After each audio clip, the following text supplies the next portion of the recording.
पढ़ी भल पिला भी मो परिवार प्रार्थना कर हालेलुया। माथ्यू 2:10 से तारा देखी मो आनंदर अतिशय आनंदित हेले।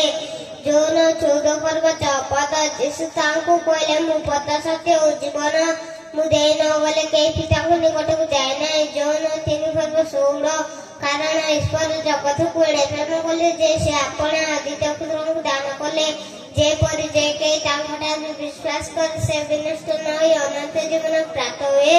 माथ्यू 3:2 मन परिवर्तन कर कारण सब राज्य सन्निकट। आदि पुस्तक 1:1 अध्याय परमेश्वर स्वर्ग पृथ्वी सृष्टि कले।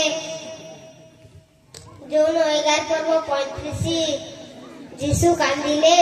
लूक 2:11 कारण आज दाऊद नगर रे तुम मानुष निमंते त्राणकर्ता जन्म ग्रहण करिअछंती से ख्रीष्ट प्रभु।